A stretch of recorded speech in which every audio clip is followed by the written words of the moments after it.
Hello everyone, welcome to Education Nation. Today I got a couple of documents I'd like to go through with you today. Both of them came out in the year 2020. This one is called Economic Futures Exploring Biodigital Convergence: What Happens When Biology and Digital Technology Merge. Again, this is put out by the Government of Canada, 2020. Exploring Biodigital Convergence. And Policy Horizons Canada is a strategic foresight organization within the Government of Canada with a mandate to help the government develop future-oriented policy and programs that are more robust and resilient in the face of disruptive change on the horizon. And the content of this document does not necessarily represent the views of the Government of Canada or participating departments and agencies. Exploring Biodigital Convergence: What Happens When Biology and Digital Technologies Merge.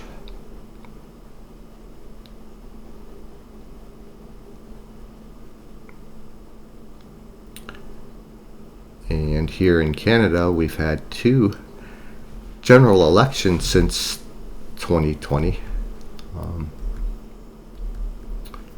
None of the candidates talked about the biodigital convergence.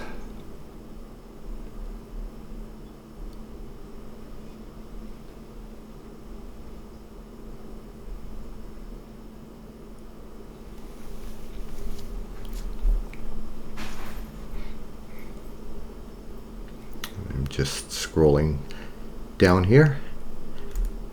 In the coming years, biodigital technologies could be woven into our lives in the way that digital technologies are now. Biological and digital systems are converging and could change the way we work, live, and even evolve as a species. More than a technological change, this biodigital convergence may transform the way we understand ourselves and cause us to redefine what we consider human or natural. Biodigital convergence may profoundly impact our economy, our ecosystems, and our society. Being prepared to support it while managing its risks with care and sensitivity will shape the way we navigate social and ethical considerations, as well as guide policy and governance conversations. Guided by its mandate, Policy Horizons Canada intends to start an informed and meaningful dialogue about plausible futures for biodigital convergence and the policy questions that may arise. In this initial paper, we define and explore biodigital convergence, why it is important to explore now, its characteristics, what new capabilities could arise from it, and some initial policy implications. We want to engage with a broad spectrum of partners and stakeholders on what our biodigital future might look like, how this convergence might affect sectors and industries, and how our relationships with technology, nature, and even life itself could evolve. We welcome your comments and participation and look forward to diving more deeply into the questions raised in this paper. Kristen van der Elst, Director General, Policy Horizons Canada.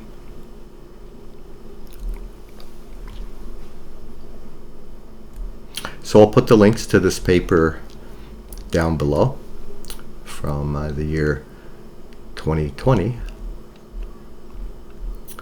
And we'll be looking into the biodigital convergence, all the different technologies involved, and the players behind it, the powers that should not be.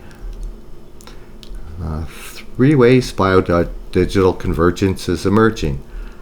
Number 1, full physical integration of biological and digital entities. 2, co-evolution of biological and digital technologies. And number 3, conceptual convergence of biological and digital systems. Biodigital convergence is opening up strikingly new ways to change human beings, our bodies, minds, and behaviors, change or create other organisms, alter ecosystems, sense, store, process, and transmit information, manage biological innovation, structure and manage production and supply chains.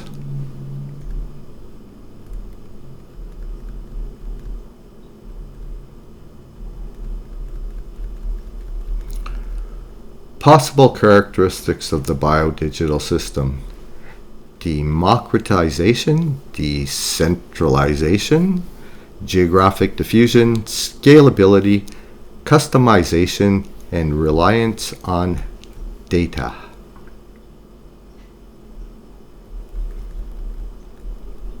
And so they talk about the economic, environmental, the geopolitical, the governance, the social. Thank you, AI. Thank you, thank you, thank you. Oh. Looks like a left eye to me. Hello, Horace. What is biodigital convergence? Well, biodigital convergence is the interactive combination, sometimes to the point of merging, of digital and biological technologies and systems. Policy Horizons is examining 3 ways in which this convergence is happening. So they have the full physical integration of biological and digital entities, co-evolution of biological and digital technologies, robots with biological brains, blah, blah, blah, new human bodies and new senses of identity could arise as the convergence continues.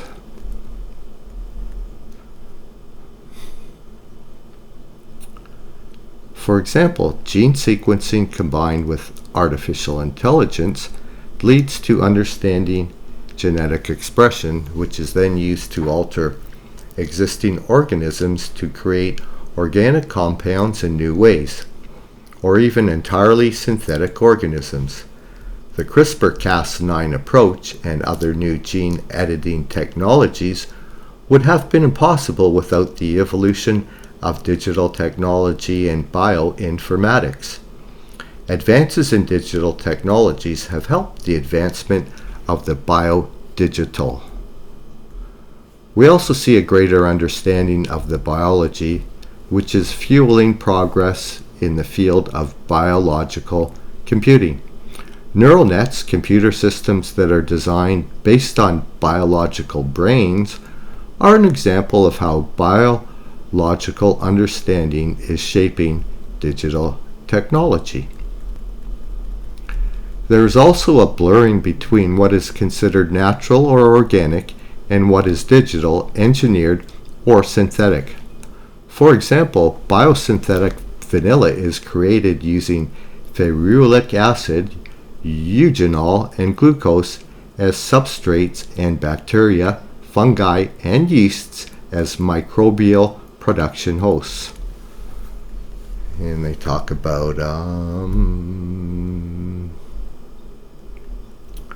stuff that we haven't been really kept up to speed with. We've got lots of catching up to do. This dystopian techno-enslavement future, digital ID that's coming quickly down the pipe. And from a digital perspective, we see a potential shift in the opposite direction. Computing began as a means of producing predictable, replicable, and relatively simple outcomes. As digital technology became more complex and connected, the system began to mimic the characteristics of the biological world, leading to the notion of technological ecosystems. Biological models are also being used to develop digital tools such as AI based on neural nets.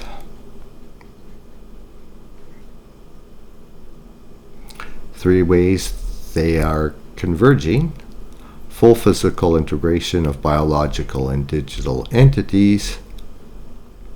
Digital technology can be embedded in organisms, and biological components can exist as parts of digital technologies. 2. Co-evolution of biological and digital technologies. Co-evolution emerges when advances in one domain generate major advances in the other. Conceptual convergence of biological and digital systems. Interesting. Conceptual convergence involves a shift in perspective that could reshape our framing and approach to biological and digital realms, facilitating the blending of the two. Meaning we should start loving these artificial machines that are here to take our jobs and take over our cells, our genomes, our electrohomeostasis, which is very sensitive to electromagnetic frequencies, which cause headaches and ringing in the ear, which I have. Frequent headaches, but constant ringing in my ears. They call it tinnitus.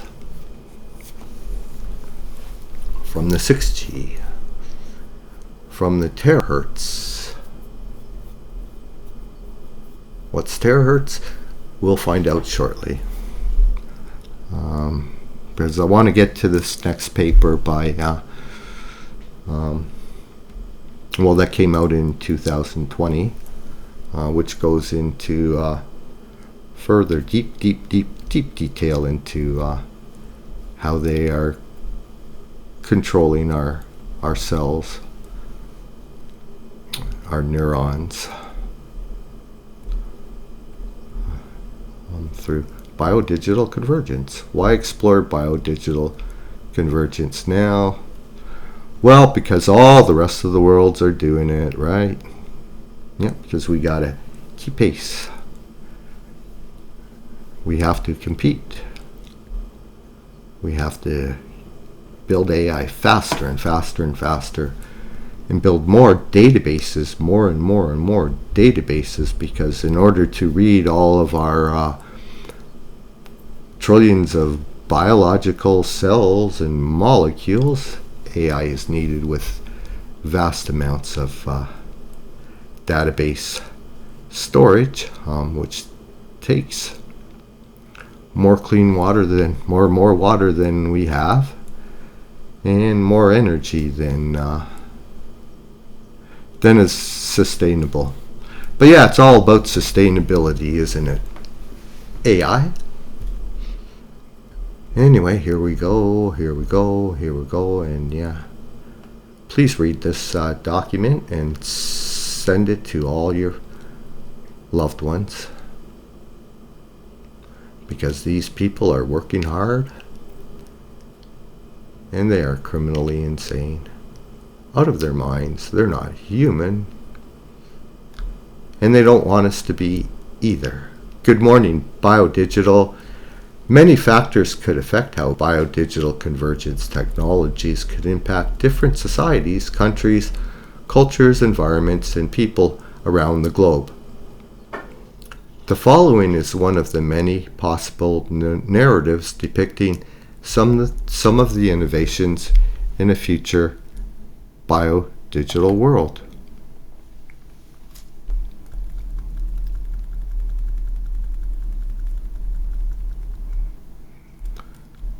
I wake up to the sunlight and salty coastal air of the Adriatic Sea. I don't live anywhere near the Mediterranean, but my AI, which is also my health advisor, has prescribed a specific air quality, scent, and solar intensity to manage my energy levels in the morning and has programmed my bedroom to mimic this climate. The fresh bed sheets grown in my building from regenerating fungi are better than I imagined. I feel rested and ready for the day. I need to check a few things before I get up. I send a brain message to open the app that controls my insulin levels and make sure my pancreas is optimally supported. I can't imagine having to inject myself with needles like my mother did when she was a child. Now it's a microbe transplant that auto-adjusts and reports on my levels.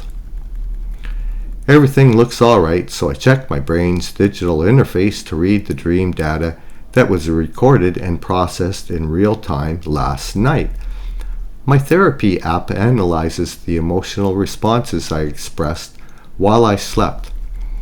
It suggests I take time to be in nature this week to reflect on my recurring trapped in a box dream and enhance helpful subconscious neural activity.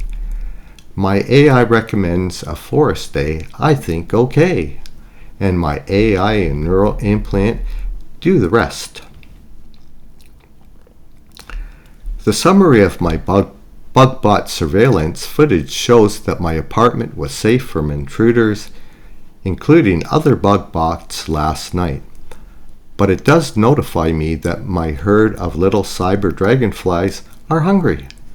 They've been working hard collecting data and monitoring the outside environment all night, but the number of mosquitoes and Lyme-carrying ticks they normally hunt to replenish their energy was smaller than expected. With the thought, I order some nutrient support for them.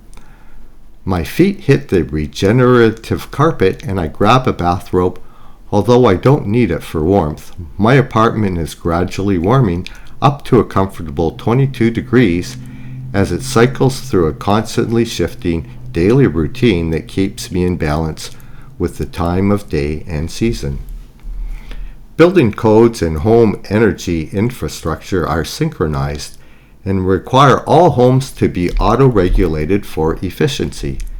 Because houses and buildings are biomimetic and incorporate living systems for climate control wherever possible, they are continuously filtering the air and capturing carbon.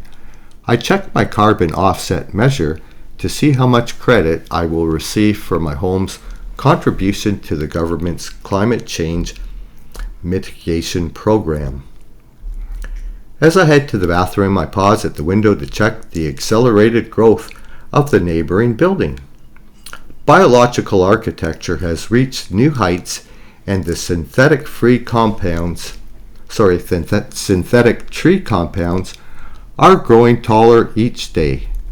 To ensure that the building can withstand even the strongest winds and to reduce swaying for residences on the top floors, a robotic 3D printer is clambering around the emerging structure and adding carbon-reinforced biopolymer, strengthening critical stress points identified by its AI-supported sensor array.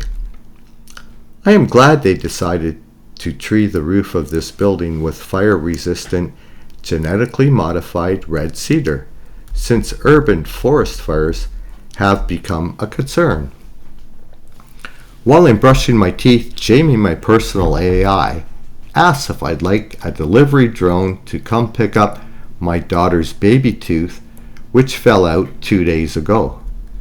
The epigenetic markers in children's teeth have to be analyzed and cataloged in our family genetic blockchain in order to qualify for the Open Health rebate, so I need that done today.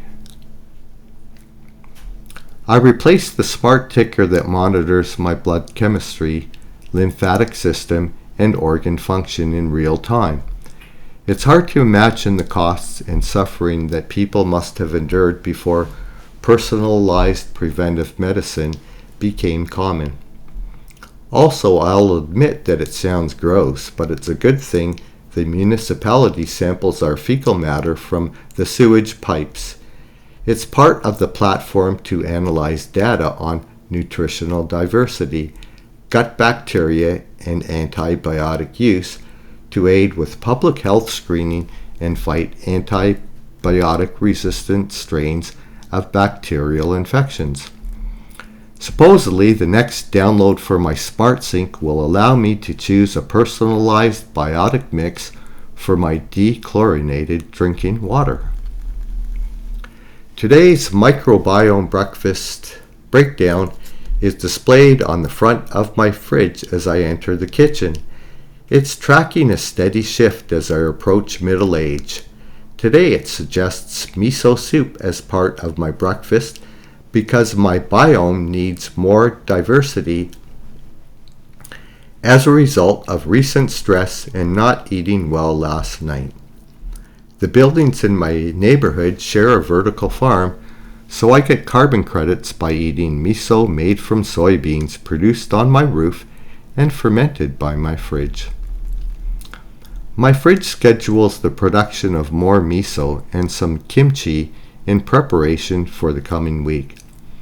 It also adds immune-boosting ingredients to my grocery order because we're approaching flu season, and a strain that I'm likely to be susceptible to has been detected only a few blocks away. I take my Smart supplement, which I just popped out of my bioprinter. The supplement adjusts the additional nutrients and microbes I need and sends data about my body back to my bioprinter to adjust tomorrow's supplement.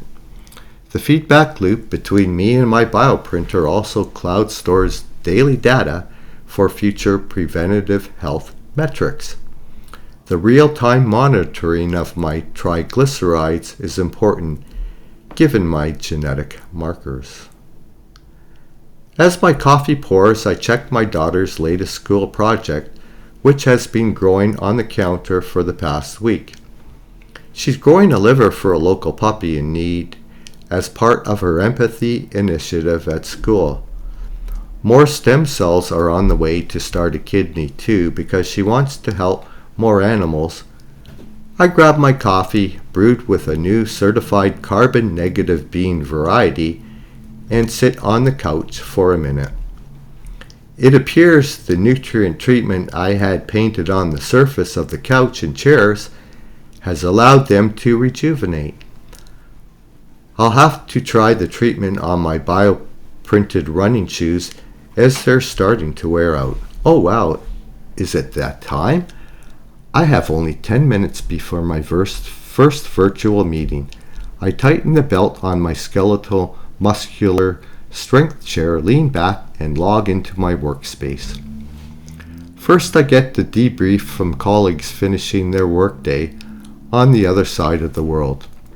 I shiver momentarily as I think about how intimately we're all connected in this digital biosphere. Then it passes. Let the day begin. This story may sound far-fetched. However, all the technologies mentioned exist in some form today.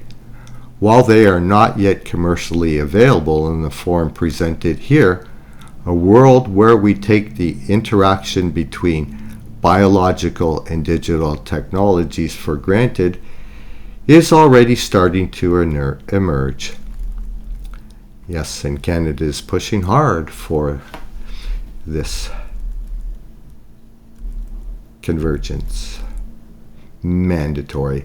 While this is a representation of technologies that could be part of a biodigital world, it does not represent the only plausible future.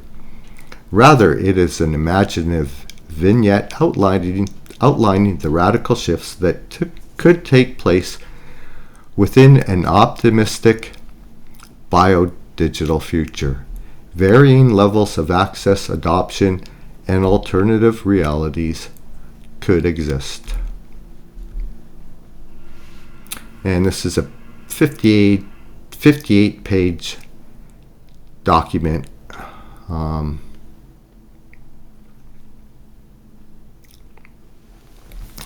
just want to get through this one quick because it's 5 years old, and so much has happened since then, including standardizing much of this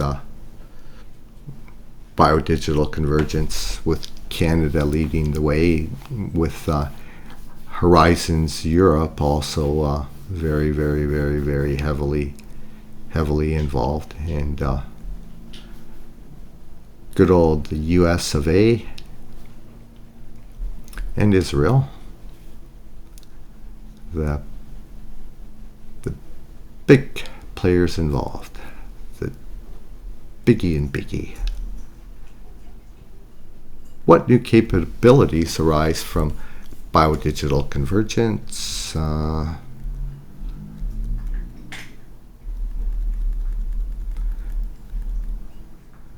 Strikingly new ways to change human beings, our bodies, minds, and behaviors, change or create other organisms, alter ecosystems, sense, store, process, and transmit information, manage biological innovation, structure and manage production and supply chains.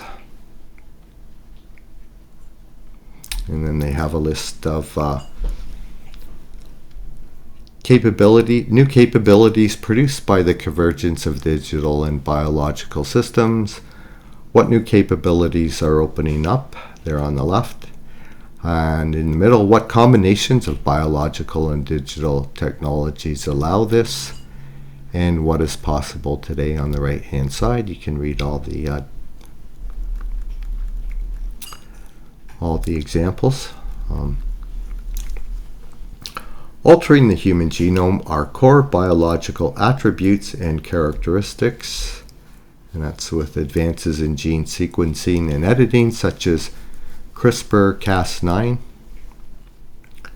out of Zug, Switzerland, I believe. Machine learning helps scientists predict which genes to target for editing. Monitoring, altering, and manipulating human thoughts and behaviors. And in the middle, neurotechnologies read brain signals to monitor attention and manage fatigue. Digital apps can help enhance brain health.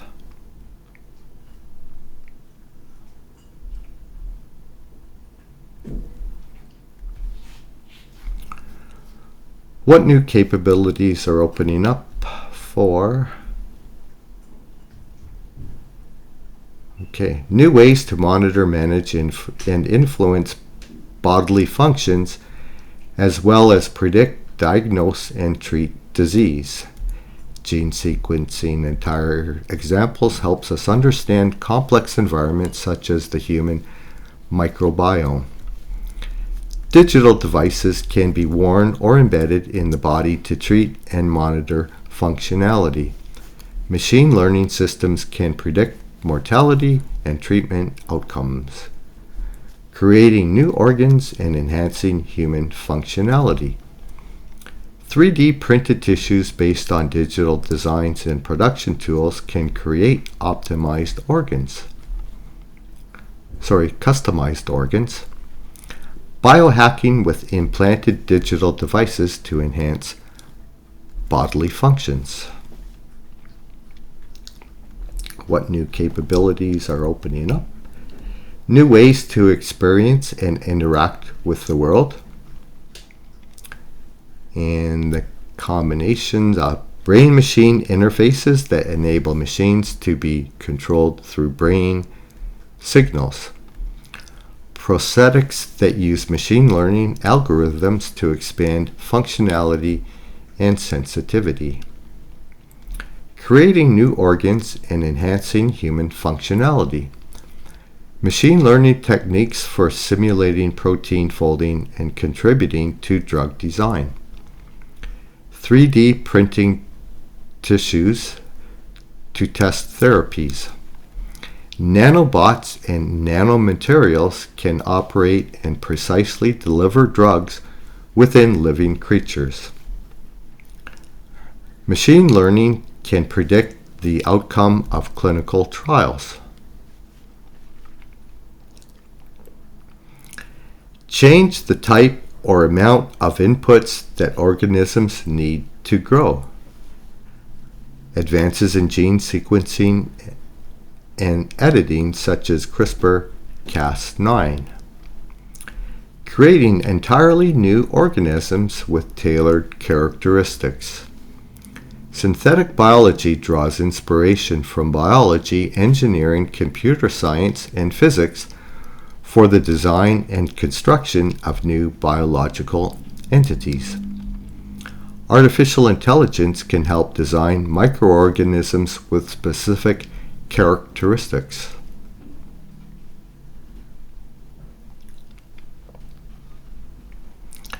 Changing what and how organisms produce substances. Advances in gene sequencing and editing such as CRISPR-Cas9.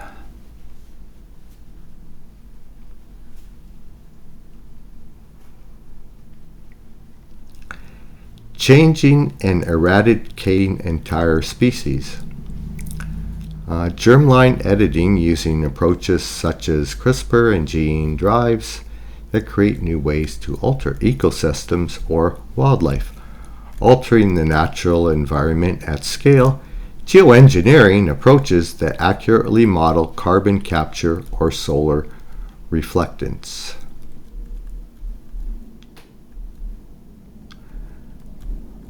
Weather modification. Predicting and managing the spread of organisms. Digital epidemiology relies on digital communication technologies and analytics to track diseases. New ways to store information using biological systems. Storing large amounts of digital information in biological systems for longer periods than current technology. Turning organisms into biocomputers. Using biological organisms and attributes to perform computation, creating biomimetic materials, drawing inspiration from biological systems to design more efficient electronic and digital systems. More efficient and scalable research and production approaches. And these are new ways to manage biological innovation, production, and supply chains. Using digital systems to scale up biological production. Using digital systems to automate research. We need those databases. We need that water. We need that energy.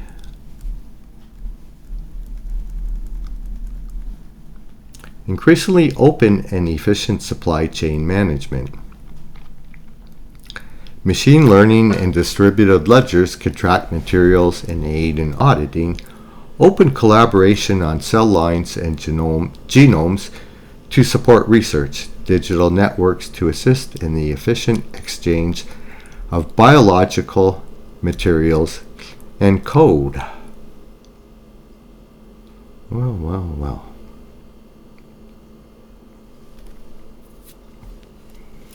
So yeah, that's Biodigital Convergence from back in 2020. It was a slow year. Not much happened in there back in 2020. Don't blame you for not being able to remember. What are possible characteristics of the biodigital system?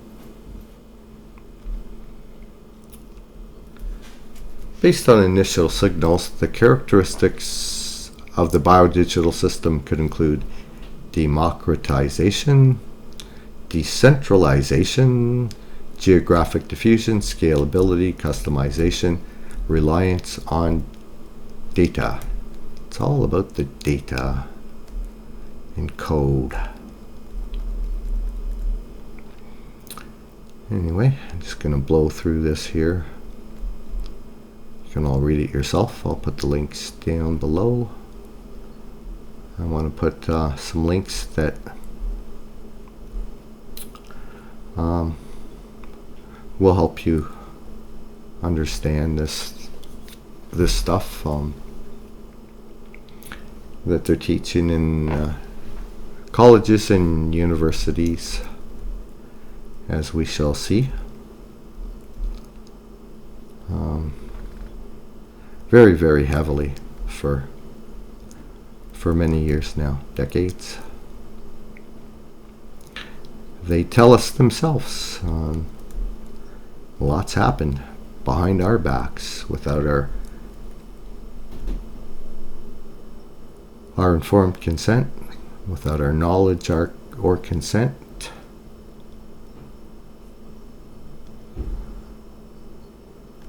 Well, they kept us busy with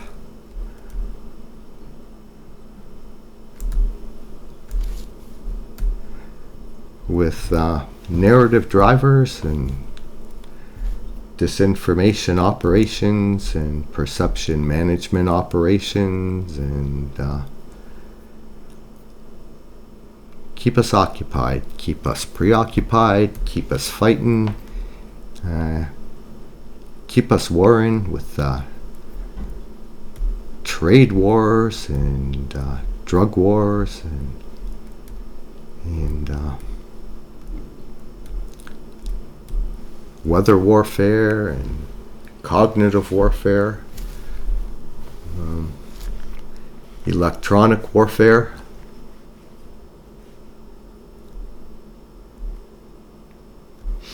Yeah, everyone's got to change the way they operate.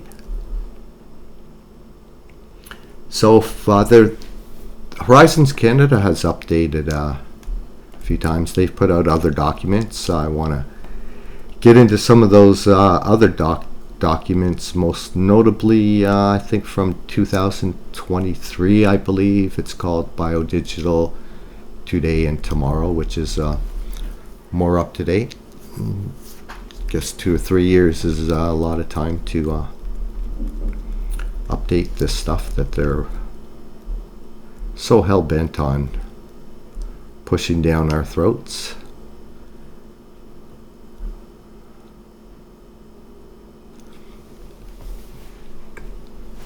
Without our knowledge or consent. And I heard that over in Vietnam there yesterday, or a short while ago, 86 million people, because Vietnam came in with digital ID requirements, and 86 million Vietnamese had their bank accounts frozen, closed, and their assets seized. And Britain is pushing very, very hard. They're bringing in their new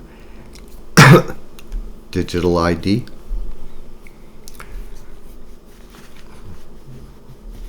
Digital enslavement, techno enslavement, Agenda 2030, New World Order, from the powers that should not be, the criminally insane, global elite and all their perverted minions. Fuck you all. Anyway, so let's move on. Well, let's read the conclusion. We could be on the cusp of a long-term biodigital transformation of our economy, society, institutions, and environment.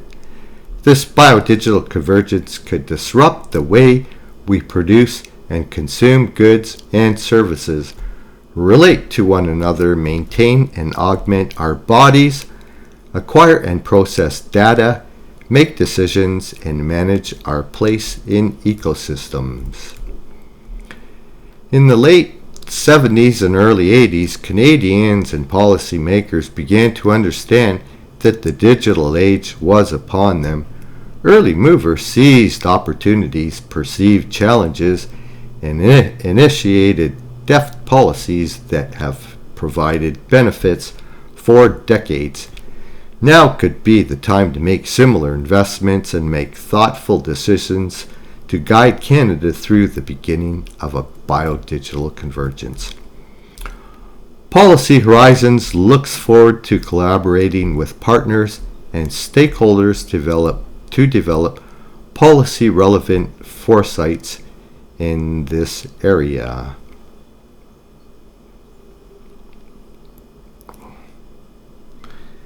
And you can read the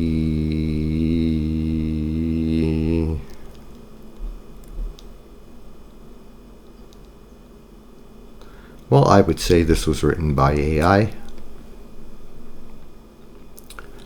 And if all goes as planned, our government will be run by AI.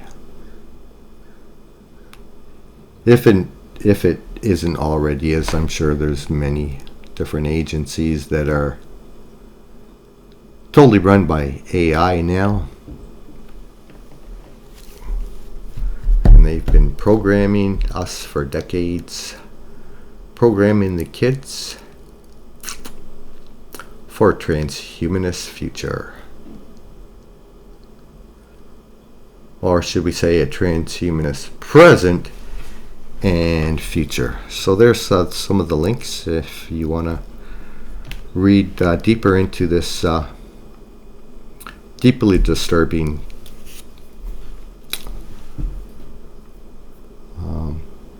document.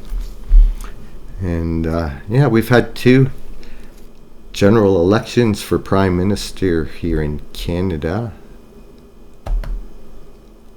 since this document came out. Do you remember any of the candidates for Prime Minister talking about this? Talking about the biodigital convergence? What were they all talking about? Tariffs. Right? The engineered fake tariff war to help bring in the biodigital convergence.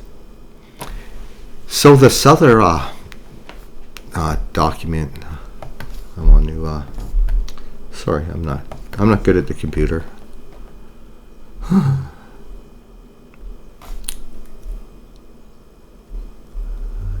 Here earlier, so it regards the 6G that we're okay, 6G and beyond. So let's get deeper into the science of the biodigital convergence. Okay, another paper from 2020. Anybody remember 2020? No? Well, I understand. It was a slow year. Okay. 6G and beyond, the future of wireless communications systems. From Ian F Akyildiz, and we'll learn more about Mr. Ian F Akyildiz.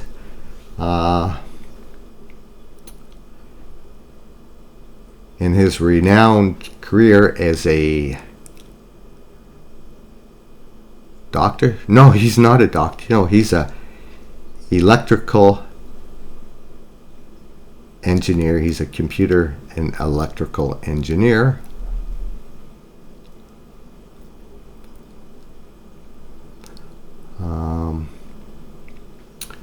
And this paper, or this work into this 6G and the wireless communication systems was supported by the U.S. National Science Foundation grant in part by the U.S. Army Research Office. And IEEE. So IEEE is the International Electrical Electrical and Electronics Engineers. A very big organization of corporations and scientists. So check it out. I'll put the link down below. Abstract. 6G and beyond will fulfill the requirements of a fully connected world and provide ubiquitous wireless connectivity for all. Transformative solutions are expected to drive the surge for accommodating a rapidly growing number of intelligent devices and services. Major technological breakthroughs to achieve connectivity goals within 6G include 1. A network operating at the terahertz band with much wider spectrum resources. 2. Intelligent communication environments that enable a wireless propagation environment with active signal transmission and reception. 3. Pervasive artificial intelligence. 4. Large-scale network automation. 5. An all-spectrum reconfigurable front end for dynamic spectrum access. 6. Ambient backscatter communications for energy savings. 7. The Internet of Space Things enabled by CubeSats and UAVs, unmanned aerial vehicles. And 8. Self-free massive MIMO communication. What is MIMO? MIMO is multiple in, multiple out communication networks. And they have massive MIMO too. Multiple input, multiple output. In this roadmap paper, use cases for these enabling technologies as well as recent advancements on related topics are highlighted, and open problems with possible solutions excuse me are discussed, followed by a development timeline outlining the worldwide efforts in the realization of 6G. Going beyond 6G, promising early-stage technologies such as the Internet of Nanothings, the Internet of Bio-Nanothings, and quantum communications, which are expected to have a far-reaching impact on wireless communications, have also been discussed at length in this paper. Index terms: 6G wireless communications, terahertz band, intelligent communication environments, pervasive artificial intelligence, network automation, all-spectrum reconfigurable transceivers.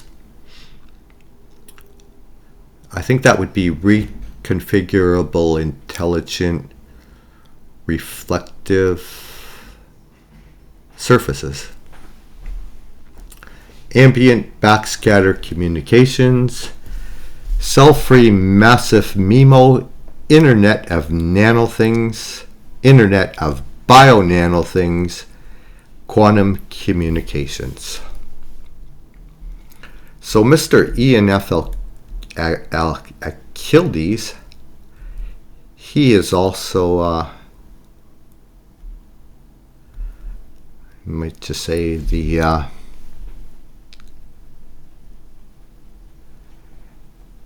main figure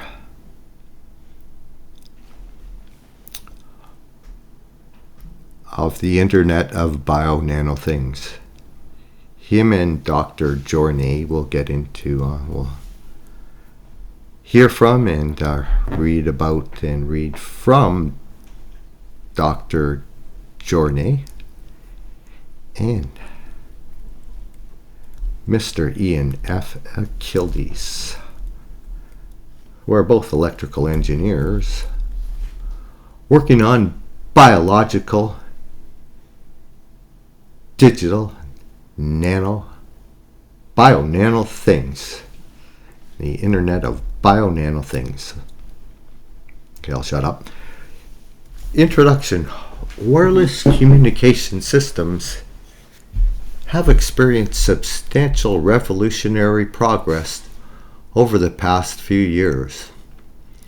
Various stakeholders, including commercial solutions providers, academic research groups, standard bodies, and end users, have all greatly benefited from the radical changes led by the most recent 5G developments, which include paradigm-defining techniques such as network softwareization and virtualization, massive MIMO, ultra-densification, and the introduction of new frequency bands. Numerous burgeoning applications and verticals, including virtual and augmented reality, VAR, e-commerce, contactless payment, machine-to-machine communications, and enhanced mobile broadband, among others, have demonstrated the vast potential of 5G, which continues to evolve and adapt to a wide variety of emerging use cases. However, as societal needs continue to evolve, there has been a marked rise in a plethora of emerging use cases that cannot be served satisfactorily with 5G. For example, the next generation of VAR, example holographic teleportation, requires terabytes per second level data rates and microsecond level latency, which cannot be achieved with even the millimeter wave frequency bands within 5G.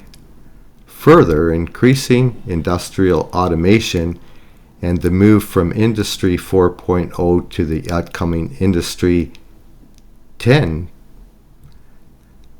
paradigm will push connectivity density well beyond the 10 to the 6 kilometer squared metric that 5G is designed for, in addition to requiring an overhaul of existing network management practices. Further, an increase in the connection density will also result in demands for improved energy efficiency, which 5G is not designed for. Consequently, the research community has gravitated towards addressing the aforementioned major challenges, and we posit that ongoing research in the domains of terahertz band communications, intelligent surfaces and environments, and network automation, for example, may very well hold the key to the future of wireless. So he's telling us they need terahertz. And then we'll look into more into terahertz tomorrow, because he actually anyway, I'll continue. Sorry. For example, intelligent surfaces and environments and network automation, for example, may very well hold the key to future of wireless 6G terahertz. It's here. We'll find out.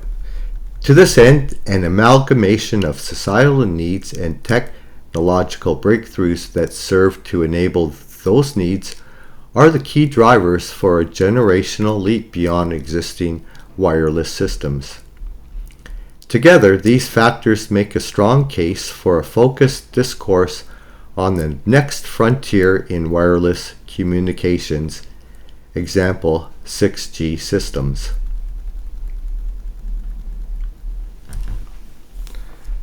And again, this was 5 years ago. This paper was put out 5 years ago. And they don't talk about this stuff in papers unless they're ready to go. And they're ready to go. They were ready to go. They're here. We envision that 6G will not only enable a pervasively intelligent, reliable, scalable, and secure terrestrial wireless network, but will also incorporate space communications to form an omnipresent wireless network in keeping with the need for true wireless ubiquity. This paper details our vision for the future of wireless communications, highlighting emerging use cases and detailing the key enabling technologies that are essential to the realization of 6G. We begin our discussion on 6G by formally introducing the key performance indicators that are expected to guide the design of 6G systems. While the ITU, the International Telecommunications Union, Standardization Sector ITU-T, is working on a set of official recommendations for the KPI metrics. So the International Telecommunications Union is the head of telecommunications worldwide since 1865. The United Nations, the first United Nations organization. Just a side note there, and I will continue. Apologies. Apologies because I'm Canadian. Okay, Table 1 presents these values and contrasts them against the metrics associated with 5G. These KPIs serves as the fundamental metrics to evaluate system performance. In particular, from the table, we note the following classes of KPIs. So we have system capacity, we have system latency, we have system management, new spectrum usage and radio design paradigms. We have novel network architectures. We have increasing intelligence and automation. We have enhancing network coverage beyond the terrestrial domain. System capacity. Okay, and we have a lovely graph. A lovely AI graph. Okay. So we have 6G and beyond 6G there in the middle, and all around we start up, let's start up top right hand corner. Terahertz band communications, section 3. Intelligent communication environments, section 4. Pervasive artificial intelligence, section 5. Network automation, section 6. Internet of Nanothings, section 11A. Internet of Bio-Nanothings, section X1B. Quantum communications, section 11.C. reconfigurable front ends, dynamic spectrum access. And then up above that we have ambient backscatter communications. And then we have the Internet of Space Things with CubeSats and unmanned aerial vehicles. And up in the top left, we come first full circle to cell-free massive MIMO communications. I'm gonna throw up. Okay, so I'm gonna end this reading part here. Thank you for sticking through this and my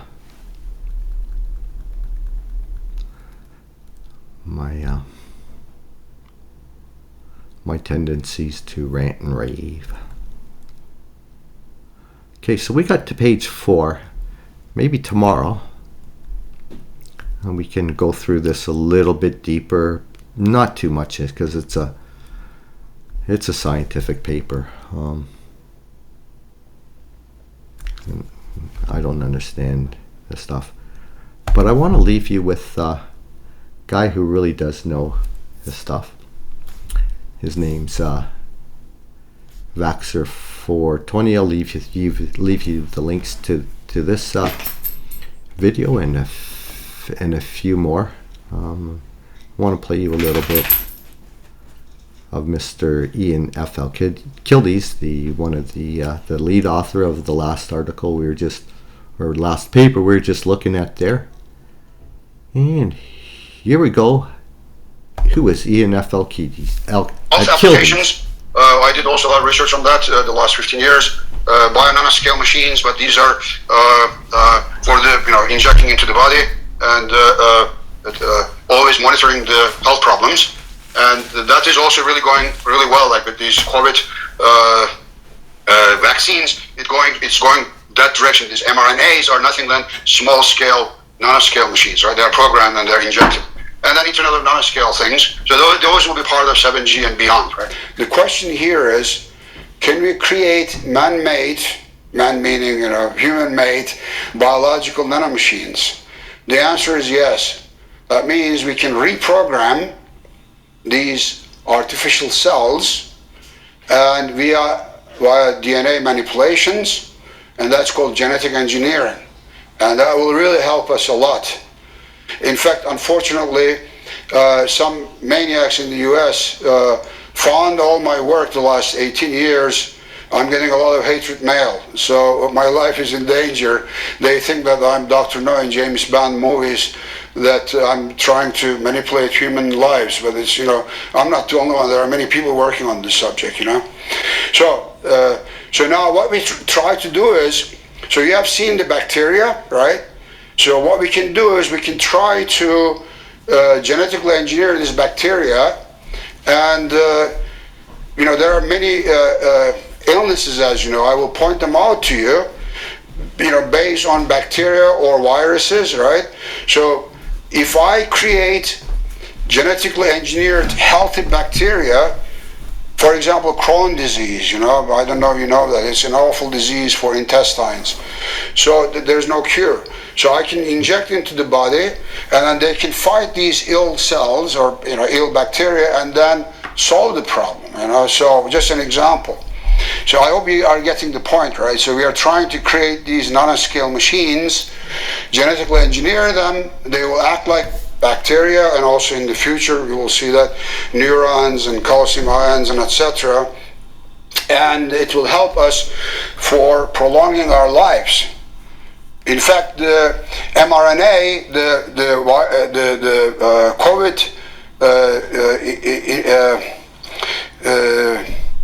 COVID injection is exactly based on this idea. So all these fluids, right, there are nanoscale machines inside, right? So when you look inside. And then the other way is the bio-inspired, meaning can we create bio-inspired, meaning artificial molecules or artificial machines? So again, you will see what I'm talking about when I talk about bio-inspired. So we will be focusing more on the bio-inspired concepts here. So let's look at from the nature perspective. So there are these so-called eukaryotic cells, like human cells, and prokaryotic cells. A typical example is E. coli bacteria. And these are perfect nanoscale, precise nanomachines. And also, they can communicate, interact, and cooperate with each other. Like you see here on the left-hand side, eukaryotic cell tissue, and on the right-hand side, you see bacteria population. And so they're really communicating with each other. There are like billions of them, and then they communicate with each other, and they create like swarm of, cells, or a swarm of, or it's also called in biology quorum sensing for the bacteria population. So let me show you the inside of these eukaryotic cells. Like you see in the middle, there's so-called nucleus, and there are also ribosomes. They're a perfect example for biological memory for the ribosomes, and the nucleus is a processor. And then there are these mitochondria. They're biological batteries, like energy sources for the cells. And there are chemical receptors, there are biological sensors, and molecular receptors, because they are communicating through molecules. And then they're also called gap junctions, and they're a perfect example for transmitters of molecules. So there are, as I told you, millions of them, and they communicate with each other. Thank you, Dr. Akyildiz. Let's look at the prokaryotic cell. The electrical engineer, Dr. Akyildiz. Like bacteria. If you don't like biology, I'm really sorry. Anyhow, so the prokaryotic cells are a little bit mishmashed, not clear like the human cells, eukaryotic cells. They still have these, the nucleus and plasmid, like here you see in the middle, and they're like perfect example for nanomembrane processors. They have also so-called PDs, like they are like sensing, nanosensing units, and also actuating units.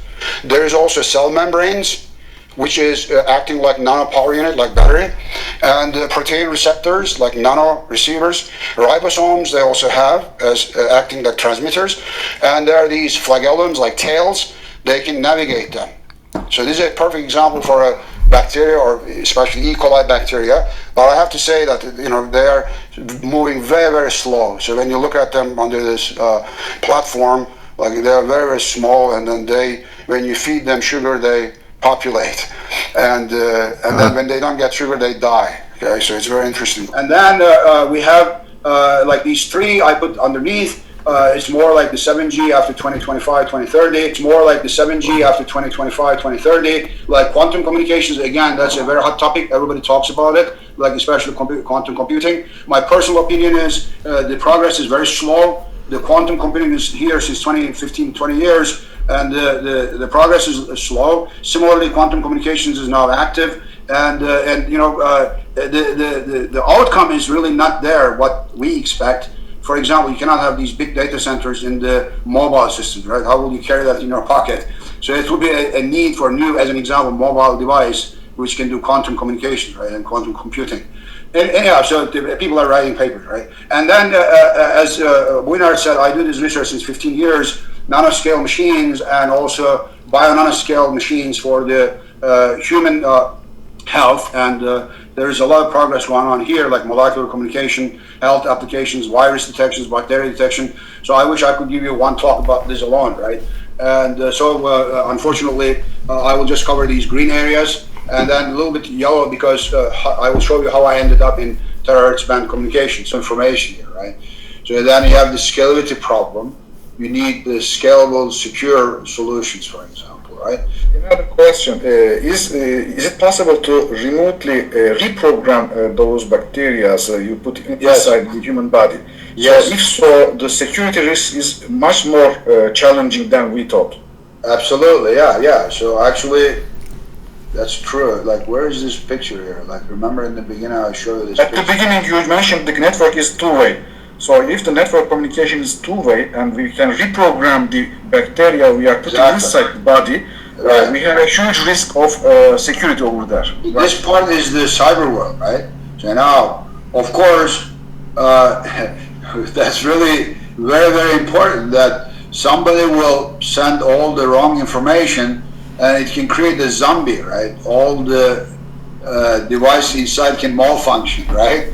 Yeah, so it's very, very important that who is transmitting or who is reprogramming, right? So of course, it's very important. And somebody, in fact, can cut the communication with the internet and like a man-in-the-middle attack and come to the near-field communication and reprogram it. And this is a huge attack. Yes, exactly. Yeah, of course. Yeah, that's very likely, and that's why it's extremely important that part I kept saying about security, right, in the cyberspace. So that's an open issue, and hopefully, people will behave nicely, but that's not the case, unfortunately. You're right. So now if somebody can come and then really reprogram you and kill you even. So now if somebody can come and then really reprogram you and kill you even. Thank you, Dr. No. Ian F Akyildiz. Published by Wikipedia. Ian F Akyildiz is a Turkish-American electrical engineer. He received his BS, MS, and PhD degrees in electrical and computer engineering from the University of Erlangen-Nuremberg, Germany, in 1978, 1981, and 1984, respectively. Currently, he is the president and CTO of the Truva Inc. since March 1989. He retired from the School of Electrical and Computer Engineering at Georgia Tech in 2021 after almost 35 years service as Ken Byers Chair Professor in Telecommunications and Chair of the Telecom Group. He serves on the advisory board of the Technology Innovation Institute in Abu Dhabi, United Arab Emirates since June 1, 2020. He is also an adjunct professor with the University of Helsinki since 2021, University of Iceland since 2020, and University of Cyprus since 2017. Dr. Akyildiz was the Megagrant research leader and advisor to the director of the Institute for Information Transmission Problems at the Russian Academy of Sciences, in Moscow, Russia. He is the Ken Byers Chair Professor Emeritus in Telecommunications, past chair of the Telecom Group at the ECE and the director of the Broadband Wireless Networking Laboratory at the Georgia Institute of Technology. He founded the N3CAT at the Universitat Politècnica de Catalunya, in Barcelona, Spain, in 2008. He advised 48 PhD students, and 13 postdocs, 52 visiting researchers at Georgia Institute of Technology, and 15 master students at Universitat Politècnica de Catalunya, Barcelona, Spain. His current research interests are in 6G, 7G, wireless systems, terahertz communication, reconfigurable intelligent surfaces, nanonetworks, Internet of Space Things, CUBESATs, Internet of Bio-Nano Things, molecular communication and underwater communication. According to Google Scholar, as of April 2023, his H-index is 135 and the total number of citations to his papers is 140 plus K. Research contributions. 1980s. Queuing network models. Akyildiz started his research work on queuing networks models in the early 1980s. His PhD thesis was entitled Multiprocessor Systems with Process Communication, where he developed queuing network models to analyze the performance of the multiprocessor systems which were important subject in the early 1980s. In particular, he developed queuing network models for process communication where the buffers were finite and blocking, losses of messages could occur. His paper was the first, which was an original work introducing the duality of the state spaces of queuing networks with blocking, finite buffers versus queuing networks without blocking kind of mapping of state space to each other, and accordingly obtaining exact product form solution for two nodes. Based on this novel duality concept, Dr. Akyildiz showed in an approximate duality of state spaces between queuing networks with and without blocking having arbitrary number of nodes. He then derived the approximate throughput formula and also derived approximate product form solutions in. He published many other papers on queuing network models. These contributions lead him to obtain the IEEE Fellow rank in 1996, and in particular to performance analysis of computer communication networks. 1990s. ATM and wireless ATM networks. In 1997, Ian Akyildiz with his colleagues at the YURIE Systems designed and implemented the first adaptive forward error correction solution on the link layer of their wireless ATM switch, providing high reliability in wireless ATM networks with very low bit data rates used in battlefield scenarios. A patent for this solution was obtained in 2006 US Patent 7058027. A technical paper describing the link layer design on this low bit rate wireless ATM switch was published. The founder of the URI Systems, Jeng H. Kim, received the Entrepreneur of the Year award in 1997, and URI Systems was acquired by Lucent for $1 billion in 1998. Mobility management in 2G and 3G cellular systems.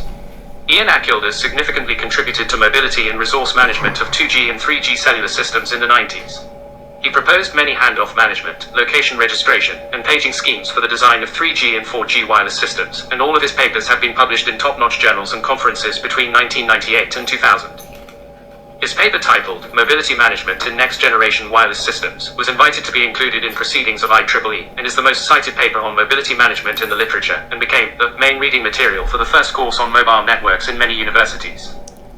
His contributions to mobility and resource management gained him the ACM Fellow rank in 1997. 2000s. 4G wireless systems and mobility, resource management. Ian F Akyildiz started to use the notion 4G wireless networks in 1999-2000 through his papers and keynote speeches. He clearly pointed out the requirements for heterogeneous 4G wireless systems, such as anywhere, anytime wireless connectivity with hundreds of Mbps bandwidth per mobile user for both data and multimedia services. Consequently, the first adaptive protocol suite framework for next-generation wireless internet was supported by NSF ANIO 117840. His early insights on the need to enable a single mobile terminal to seamlessly communicate over heterogeneous wireless access systems such as wireless LANs, 3G cellular networks, and satellite networks are seminal contributions to 4G systems. These ideas were the forerunner of the dynamic spectrum access and cognitive radio networks. The culmination of his research work on this topic gained him the 2003 ACMS IGMOBILE Outstanding Contribution Award for his pioneering contributions in the area of mobility and resource management for wireless communication networks in September 2003. Satellite and HALO, High Altitude Low Orbit, Communications. Akyildiz, in collaboration and with support of NASA, developed several routing algorithms and a novel transport control protocol called TCP/PEACH to realize practical satellite networks. He significantly contributed towards the development and realization of high-altitude long-operation networks for providing broadband wireless network access, which was implemented by Angel Technologies and Raytheon, exploited by invention disclosures and U.S. Patent 7,027,769. HALO was the forerunner of the current UAVs and drones and CubeSats research. Couple decades later, many countries are working on the directions of the HALO project. This paper is the first to comprehensively put forward the design principles and system reference model for HALO networks, which is a broadband wireless metropolitan area network with a star topology, whose solitary hub is located in the atmosphere above the service area at an altitude higher than commercial airline traffic. Wireless sensor networks. With the extremely timely publication of the first and most comprehensive roadmap paper on wireless sensor networks, Akyildiz made this new research area known to the entire world. Many researchers who work on sensor networks have started by reading his paper. Hence, this publication has received more than 41,000 citations in 20 years. Moreover, this paper received the Best Tutorial Paper Award from IEEE Communications Society in 2003. Thanks to his paper, the area has attracted significantly amplified attention and become focus of research and engineering efforts towards realizing wide range of sensor network applications. In 20 years, the research in this area has resulted in billions of dollars of investment from both government and private sector, educated thousands of students, and helped establish hundreds of companies. Dr. Akyildiz published many pioneering papers on wireless sensor networks. For example, in the first reliable protocol was introduced specifically tailored for the unique requirements and characteristics of wireless sensor networks. ESRT was devised based on the extremely novel and yet practical engineering notion of event-to-sync reliability, which leverages the inherent redundancy and spatio-temporal correlation in sensor networks to maximize the network lifetime. ESRT has also been taught in undergraduate and graduate-level wireless networking courses at many universities. This work has been implemented in several simulation tools. The pioneering contributions to the field of wireless sensor networks was recognized as the IEEE Computer Society W. Wallace McDowell Award 2011. He is also the recipient of the IEEE Communications Society Ad Hoc and Sensor Networks Technical Committee Technical Recognition Award based on his pioneering contributions to wireless sensor networks and wireless mesh networks. Wireless sensor networks in challenged environments such as underwater and underground. Akyildiz was one of the first to introduce several advanced and next-generation wireless sensor network paradigms and architectures to the research community, including sensor and actor networks, multimedia sensor networks, underwater acoustic sensor networks, wireless underground sensor networks, underground magnetic sensor networks, along with a comprehensive list of open research issues and the first novel communication techniques. Preliminary version of this paper received the Best Paper Award from IEEE GlobeCom 2009 conference. Cognitive radio networks, dynamic spectrum access networks. The paper became the flagpole paper that every researcher reads first as the first initiation into the field of CR networks during the heyday of the CR networks. The paper had major impact as it is the first work which demonstrated the existence of optimal sensing parameters theoretically and developed the framework to support this optimality in real network environments. This paper identified the interference model for CR, well motivated from the limitation of communication hardware that RF front ends cannot differentiate between the transmissions of primary and secondary users. It developed a practical spectrum sensing solution, where an optimal observation time and a transmission time are determined to maximize sensing efficiency while satisfying interference limits. The paper is the first research work that identifies the practical issues and derives possible solutions when extending the CR concept to cellular mobile networks. Specifically, this paper defined two mobility types in the CR cellular networks, user mobility and spectrum mobility. Akyildiz and his PhD students coined the word CRAHNs for the first time which is used as a standard terminology by the research community in the meantime. Specifically, this paper looked at the network architectures, where multiple nodes are not associated with a single controller. Many practical networks can be built on top of such distributed architectures for consumer, military and disaster scenarios, with unpredictable spectrum availability. CRAHNS must operate in a dynamic environment where locations, spectrum availability, and neighboring forwarding nodes can change over time, and so are completely different from cellular networks. All these pioneering contributions lead to receive the prestigious IEEE ComSoc TCCN Recognition Award in 2017 by the IEEE ComSoc Technical Committee on Cognitive Networks with citation for pioneering contributions to spectrum sensing, spectrum sharing algorithms and communication protocols for cognitive radio networks. 2010s and 2020s. Nano networks, Internet of Nano Things. From the nano device perspective, Akyildiz and his student Jornet proposed for the first time and investigated the use of graphene to develop nano antennas for electromagnetic communication in nano networks. This paper showed that, by using a narrow graphene nanoroot, an antenna just a few hundreds of nanometers long and tens of nanometers wide could radiate M waves in the terahertz band. This framework is used to characterize the propagation characteristics of surface plasmon polariton waves in graphene. This work has become a foundation stone for EM nano networks, and a US patent was obtained for this technology in 2017. Akyildiz and Jornet also proposed a plasmonic nanotransceiver that intrinsically operate in the THZ band, in where the basic idea is based on the integration of 3V high electron mobility transistors with graphene in 2016, a US patent is obtained for this technology. Akyildiz and his PhD student Jornet also developed very large plasmonic nano antenna planar array with 32 by 32 elements, which is called ultramassive MIMO communication systems, and a patent was issued for this idea in 2017. Molecular communication, Internet of Bio-Nano Things.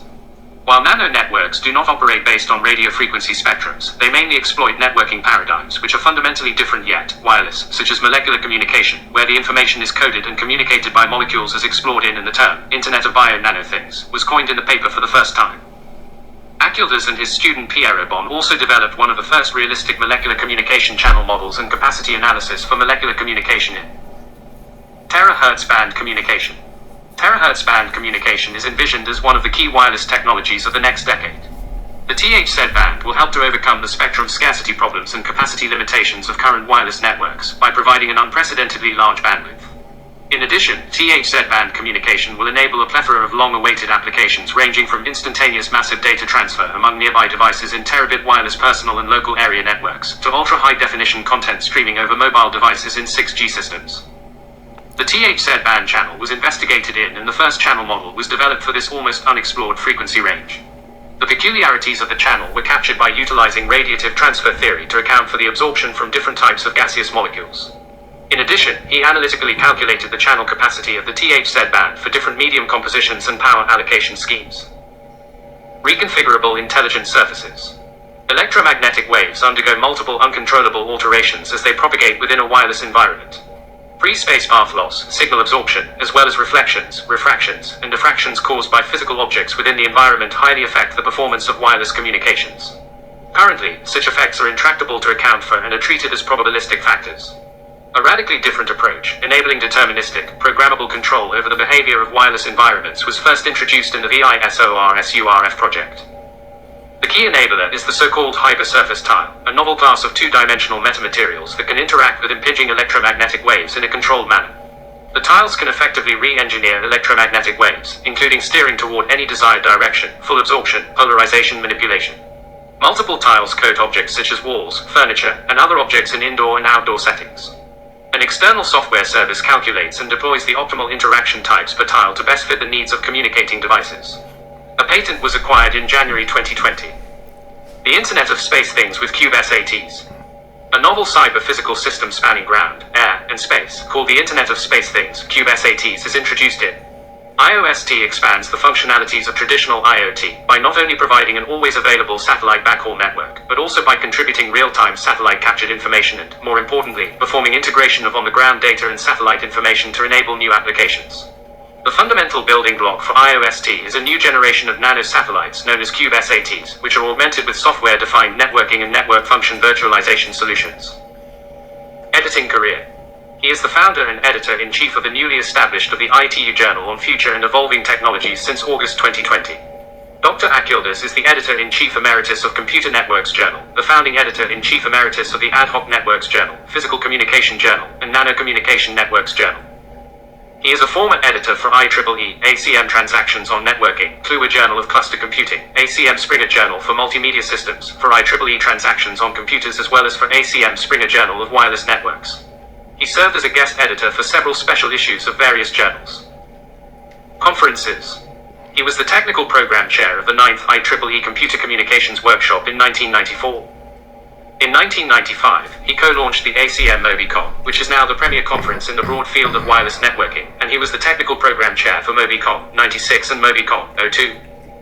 He was also technical program chair for IEEE Infocom 98 and IEEE ICC 2003. He is the co-founder of the ACM Senses Conference and general co-chair of the ACM Senses 03, which took place in Los Angeles in November 2003.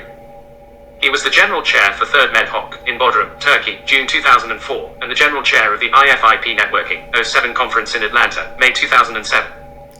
In order to help and boost the research activities in the Black Sea region countries, in 2013 a group of researchers including him established the IEEE Black Seacom Conference. The first Black Seacom took place in Batumi, Georgia. Similarly, to help to connect the Balkan countries to the Western research world, he was a member of the steering committee that launched the BalkanCom Conference BalkanCom in Tirana, Albania in 2017. He was also the founder of the ACM NanoCom, which he launched in May 2013 with the goal of accelerating the nanoscale computing, communication and networking research activities. Textbooks. Dr. Akyildiz is the author of the following books.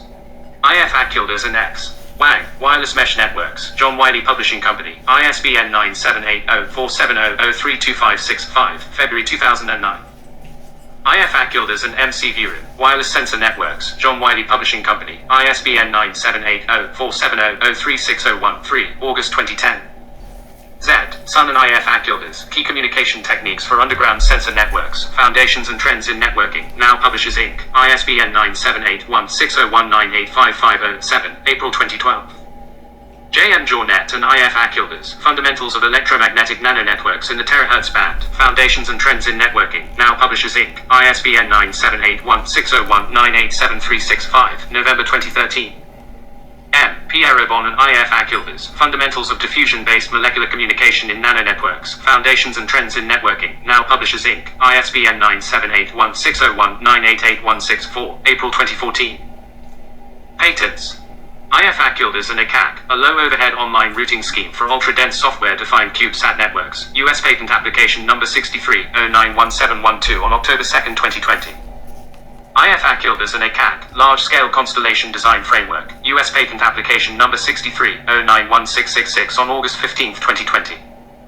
I F Akyildiz, ACAC, and SNI, Network Employing Cube Satellites, WO Patent Application Number WO2,20,124,076 A1 on June 1, 2020. A. Pixelides, Christos Liaskos, Echoliaridou, S. Ioannides, and I F Akyildiz, Wireless Communication Paradigm, Realizing Programmable Wireless Environments Through Software-Controlled Metasurfaces, U.S. Patent 10,547,116 on February 7, 2020. 2020. SC. Lin and I F Akyildiz, Maximized Network Capacity Policy with Heavy Not Tail much going on in US 2020. Patent 10,237,194 on March 19, 2019. M. Luo, SC. Lin and I F Akyildiz, Software-Defined Network Traffic Congestion Control, US Patent 10,153,974 on December 11, 2018. I F Akyildiz, H.K. Schmidt, SC. Lin and A.A. Al-Sheri, Environment-Aware Cross-Layer Communication Protocol in Underground Oil Reservoirs, U.S. Patent Number 10,117,042 on October 30, 2018. M. Luo, SC. Lin and I F Akyildiz, Multi-Controller Control Traffic Balancing in Software-Defined Networks, U.S. Patent 10,091,093 on October 2, 2018. H.K. I F Akyildiz, SC. Lin and A.A. Al-Sheri, Magnetic Induction-Based Localization for Wireless Sensor Networks in Underground Oil Reservoirs, U.S. Patent 10,048,400 on August 14, 2018. I F Akyildiz and J. M. Jornet, Ultramassive MIMO Communication in the Terahertz Band, U.S. Patent 9,825,712 B2 on November 21, 2017. IF Akyildiz and JM Jornet, graphene-based plasmonic nano antenna for terahertz band communication, US patent 9,643,841 on May 9, 2017. IF Akyildiz and JM Jornet, graphene-based plasmonic nano transceiver employing HEMT for terahertz band communication, US patent 9,397,758 on July 19, 2016. IF Akyildiz, D. Gutierrez Esteves, and E. Chavarria Reyes, femto relay systems and methods of managing same, US patent 8,976,690 B2 on March 10, 2015. IF Akyildiz, systems and methods for asynchronous transfer mode and internet protocol, US patent no US patent 7,058,027 in June 2006. Awards.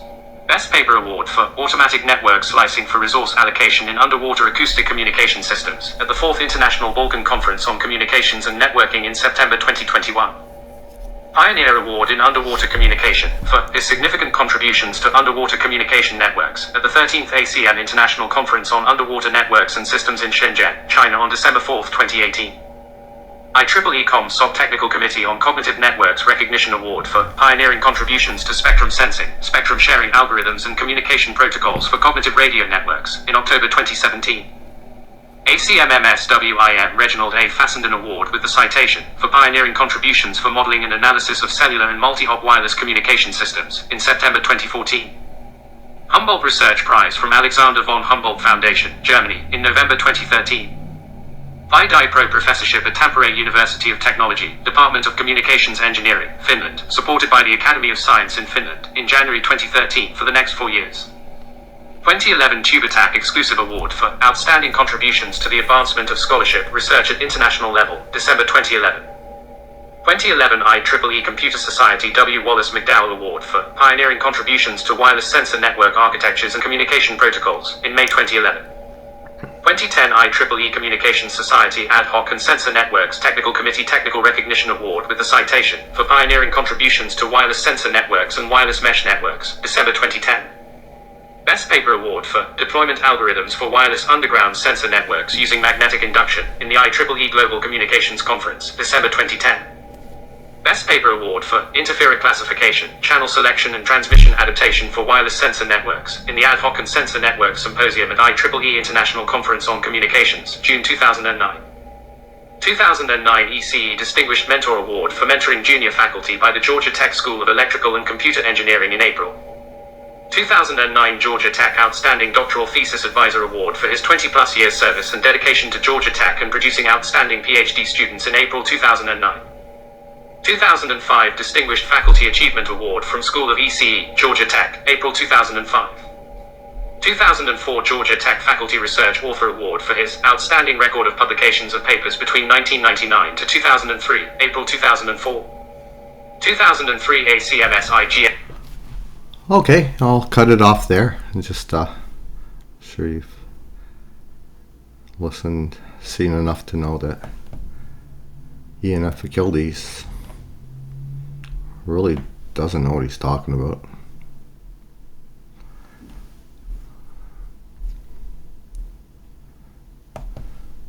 So I'll end it there. Maybe tomorrow go a little bit further into this paper, or maybe not. I think yeah, there's just a few things to I want to show you all. Actually, let's do it now. Just to show you oh, look at the pretty diagram there. We have remote healthcare, industrial automation, smart environments, precision agriculture, emerging use cases for 6G systems.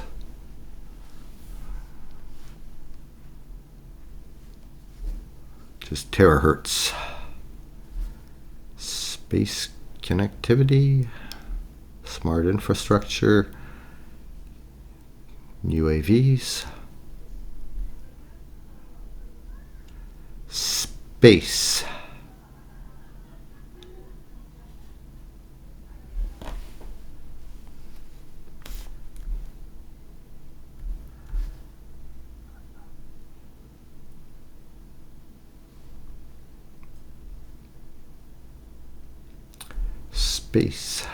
space. So here's a radio frequency band starting way down here at the low end. I guess they're starting down here at the megahertz, but starting in 1 hertz, 1 cycle per second is 1 hertz. Then you got a megahertz, which is 1,000,000. This would start at 1,000,000 hertz, megahertz. You got your radio, and as the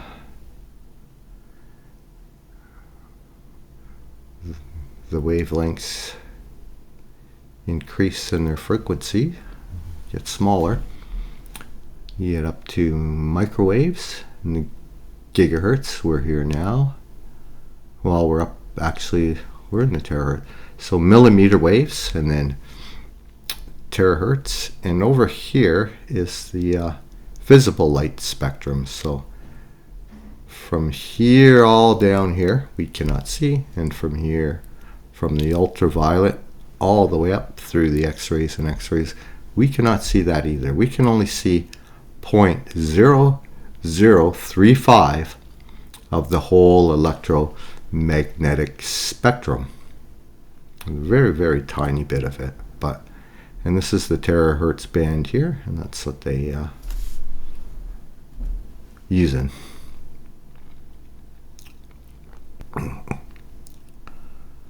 So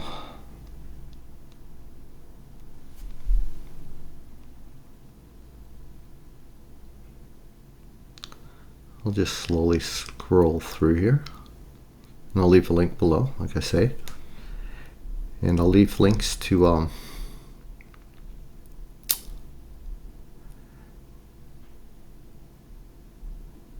few other things I know are very important, and I'd like you to learn about them, find out about them, maybe do some of your own research, and get up to speed as best you can. There's so many technologies here, so many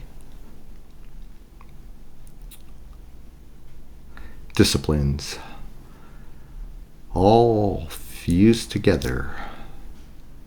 together, converging together through the AI.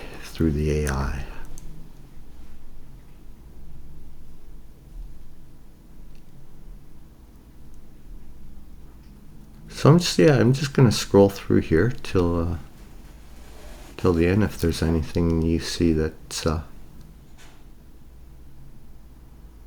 interests you, you can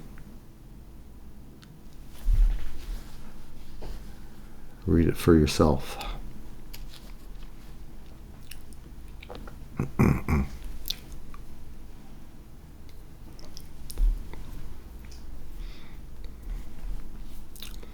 We have automated service decomposition and orchestration, self-driving networks,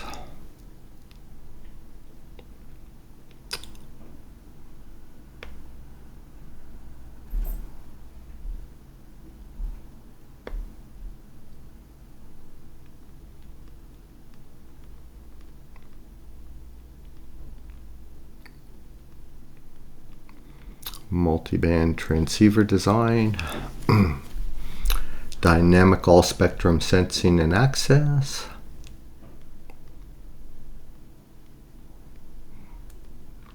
conceptual design of a hybrid front end for dynamic all-spectrum sensing and communication in 6G terahertz, optoelectronics, that's light and electricity,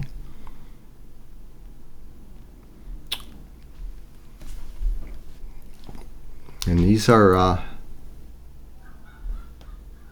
would all be at the nanoscale. It doesn't show the actual size, but it'd be making it all in nanoscale now. Sensors, transistors,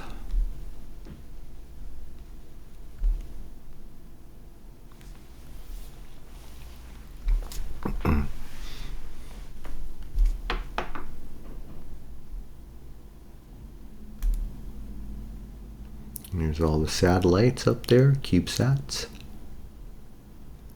And CubeSat is 10 centimeters. Well, typical one is 10 centimeters by 10 centimeters cube.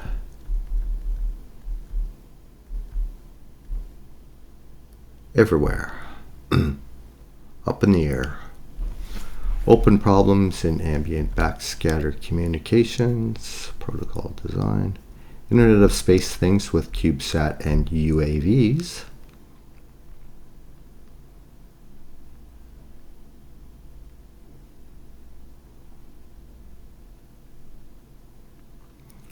And yeah, these satellites are in high altitude platforms. They're way up there. They're not actually up in outer space, but they're in, what do they call it? Near space.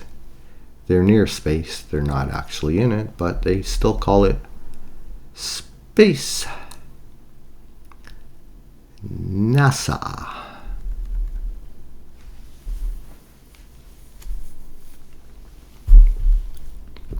Self-free massive MIMO communications.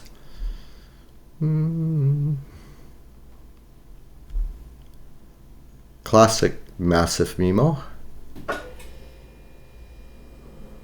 Hundreds of antennas, and with self-free massive MIMO, we've got massive amounts of antennas. Mini antennas, micro antennas.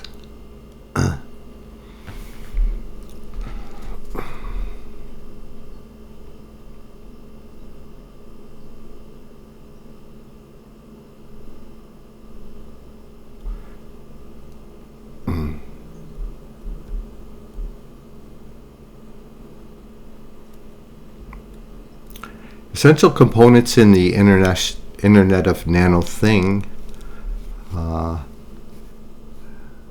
Up here. So, similar to traditional communication networks, several key components are seen in the Internet of Nano Things. Nanonodes are the basic functional units in the nano network and have sizes ranging from 1 to 100 nanometers and can form a cluster to forward and receive signals.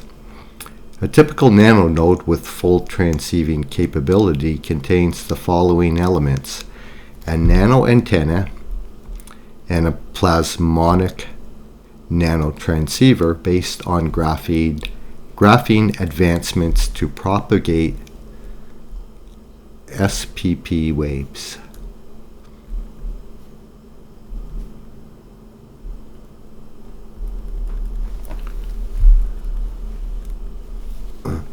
A nanoprocessor with operating frequency close to 1 terahertz, nano actuators, nanosensors, which can sense external force, gas molecules, and biological objects such as antigens and antibodies, a nano memory, which allows storage of a bit signal in a single atom, a nano battery, and an energy nano harvester, which transfers energy to power other elements. Limited by the computer capabilities and battery life, the signals are mostly pulse-based for the easiness of detection and transmission. Pulsed. Nanorotors, gateways, on-chip networks, nanorobots for the Internet of Nano Things. The nanorobots in nano networks can be deployed in environments such as nuclear power plants and oil pipelines, which might be hazardous for humans to perform tasks, but require high precision and do not allow massive drilling or digging over existing infrastructure. Under these circumstances, nanorobots can be dissipated to sense and collect data relating to chemical concentration and fluid speed, among others, by forming ad hoc networks. The nanorobots can aggregate and forward data packets to gateways in the Internet of Nano Things. Nanorobots are also being widely researched in biomedical engineering fields. To this end, Section 11B will delve into nanorobots for healthcare applications. Nano cameras, the nanoscale. And of course, 1 nanometer equals 1/1000th of a meter. So if you can try and fit a billion little things in a meter, that's how big a nanometer is. And what is that? So a nanometer is okay, a human hair. They say a human hair is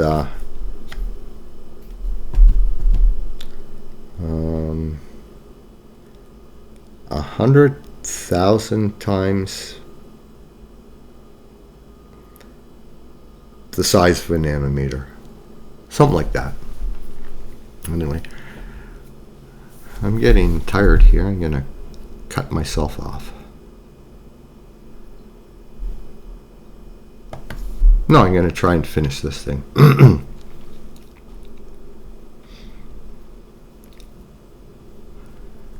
Internet of Bio-Nano Things for health applications. Internet of Bio Things for health applications. Yep. The nanometers, 1/1000th of a meter.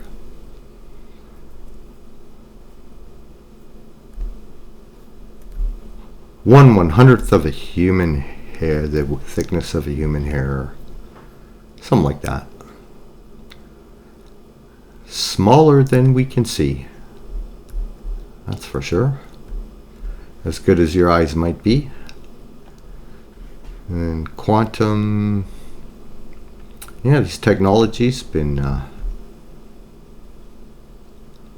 worked on and built on for a long, long time.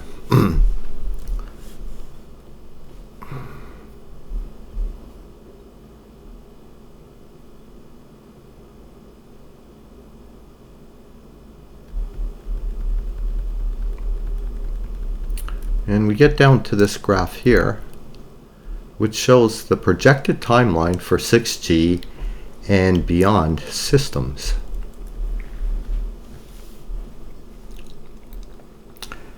So up in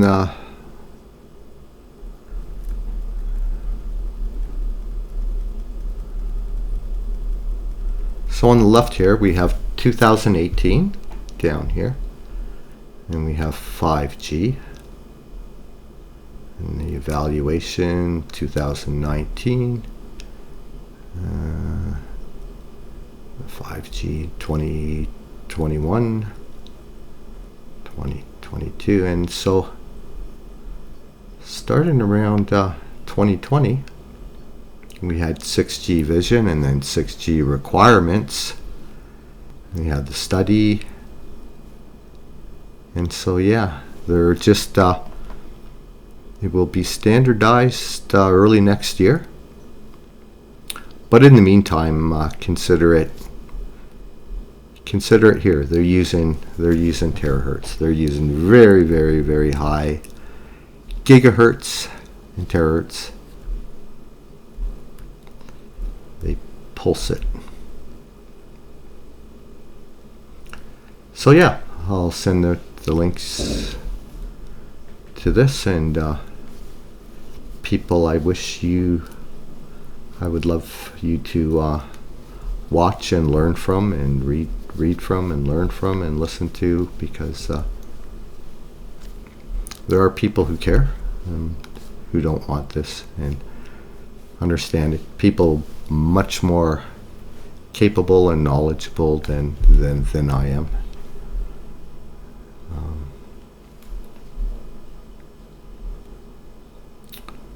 Okay, I'll leave it with that, and we'll get into some more papers. Hoping to lead you all into actual verifiable, documentable evidence of what's going on, what they've been working at very hard for the last 30 years, more, 100, 200, 300 years, but and accelerating rapidly, and all the universities and colleges are teaching all this stuff because that's what the elites have been pushing for, and funding and sponsoring and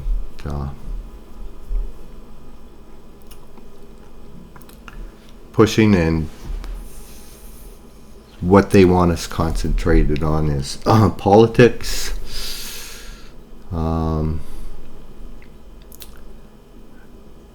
say operations, grifters, narrative drivers on social media, influencers, people you need to turn off.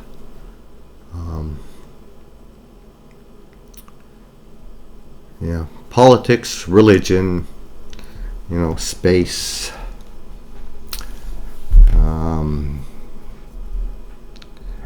Turn it off. Turn it off and read. Find out what's happening today, because the powers that be are banking on no one knows what's really real within the next couple years, and we'll look at a paper that forecasts that in an episode coming soon. So from Education Nation, thank you all, and we'll see you soon.